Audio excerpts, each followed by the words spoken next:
Hey everybody, we're going to talk about one of my favorite subjects today, and that is sugar.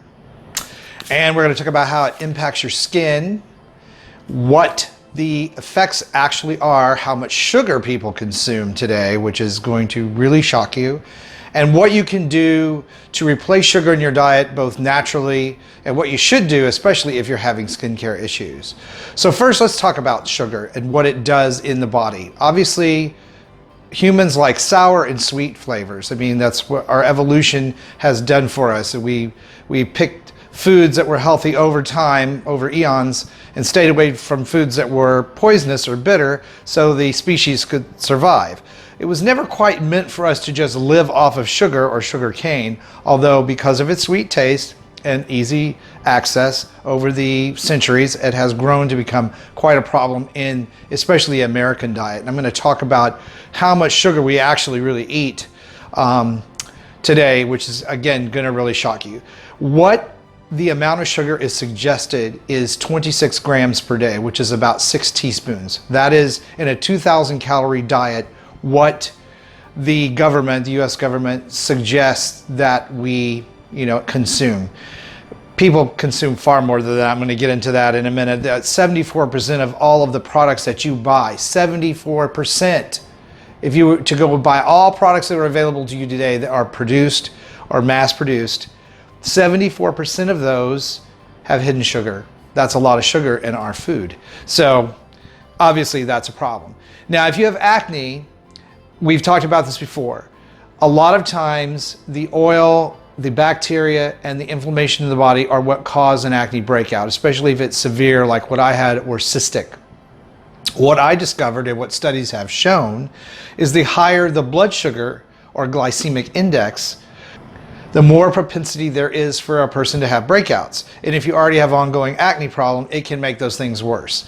So what we found is a lower glycemic index or a lower glycemic diet where the blood sugar is relatively low and stable, the less problems people that have acne have. In fact, they see some kind of clearing. Usually they see a cessation of cystic acne as well. So we know antibiotics aren't necessarily the answer. We know skincare products aren't necessarily the answer. I've talked about that all month. But what is the answer perhaps is looking at our diet and how much sugar we consume. So again, 26 grams, 6 teaspoons are what you should be consuming on the recommended diet. What I recommend to people, especially if you're having skin issues like rosacea, psoriasis, or acne, is that you try to cut all sugar out of your diet if possible. I want you to take a sugar vacation. Take about a month, take all sugar out of your diet and see what the impact is in your skin for yourself. That way you're self-teaching yourself and you're building motivation to remove it from your diet if that is one of the key indicators of what is creating your acne problem. Later on, I'm going to be doing a video on sugar and its impact on the body and skin and health overall. But in this video, we're going to be talking about sugar and its relationship to acne breakouts. So again, sugar has grown in use over the years. It's readily available and it's put into a lot of products, especially processed products, even ketchup and frozen foods. If you look at the labels, which I recommend you do, tons and tons and tons of sugar.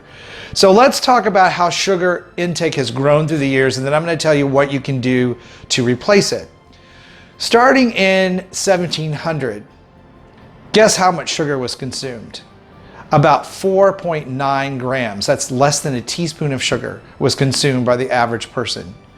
That increased to 22 grams in the 1800s. 22 grams is about where we are today with the recommended daily allowance of sugar that the government recommends that people eat on a 2,000 calorie diet, okay? So that's 1800s. In the 1900s, we're talking about 112 grams of sugar.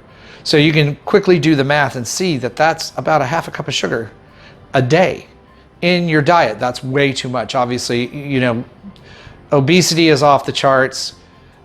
Type 2 diabetes is off the charts. Certainly our food intake and sugar is playing a role, but wait till I tell you what in 2009 the average amount of sugar a person consumed was. 227 grams. That's over a cup of sugar. A cup of sugar a day. Now, obviously, you wouldn't take a cup of sugar and just eat it, but it's in the things that you're picking and choosing to eat, the drinks that you're choosing to drink, the foods that are processed that you buy, unless you're cooking it yourself. there's going to be some sort of sugar in it. Check your labels. I recommend that you do this. So what can we do with all of the sugar and everything? And we need to take it out of our diet so we can improve our health and our skincare and maybe lose a few pounds, is we want to replace it with something. And there's a multitude. We've had saccharin around for years. That was the one that was in the little pink packets that, you know, the FDA decided it caused cancer in mice. Still available, believe it or not, but it is labeled. And then we came with several others. We have Splenda, which is a mix of real sugar and an artificial sweetener. And then we have stevia today, and honey and agave. What I recommend for skincare clients, for people that are having skin issues, is that you stay away from any kind of real sugar, which is dextrose, which is sugar, sucrose, any of those things in the label. You want to get them out of your diet. Replace them with something, and I happen to have it here today. Stevia is great. You can grow this as a plant and use it yourself, or you can buy it. Be sure you get 100% stevia. This is a sweetener that is made from plant material that does not have any side effects, that does not cause cancer. It's a plant, it's digestible, and it's the one thing that I recommend if you're gonna use a packaged sweetener. Now, honey is fine. There's fruit sugar you can buy. I don't necessarily recommend that for the skincare client. Neither do I recommend sugar in the raw, which is the brown sugar that they sell that's not been bleached, as white sugar is bleached and processed. I would like to tell you, if you're having acne issues, to take all of those out and try stevia, honey, those type of sweeteners. Put natural berries in things, grapes, anything fruit sugar is fine as long as it's from the fruit. We don't want it condensed. Try this for a month and see what it does for your skin. I guarantee you're gonna see an impact. And here's the other thing, you're gonna feel different. You're gonna feel a lot different in your energy levels when you get off of the sugar spikes that you're getting up and down every day. And if you're a person that has skincare problems and you're trying to lose weight, you're gonna be amazed at what it does for you there too. So now you know sugar is in just about everything. Now you know what to replace it with. Go out there, do that. Come back, let me know in the comment section how it worked for you. Subscribe, you know, keep up with us, and we're gonna keep giving out more and more information, but I really wanna hear from you, whether you subscribe or not, whether you like the video or not, and I hope that you do. Come back and let me know how it worked for you, and let other people know the difference that it made for you in your skin and your health, because this is such a big problem, and I'm gonna be tackling it over and over again as we move forward. But go out, get some stevia, switch off, see what it does for you, and then again, let me know. I hope you found this video helpful.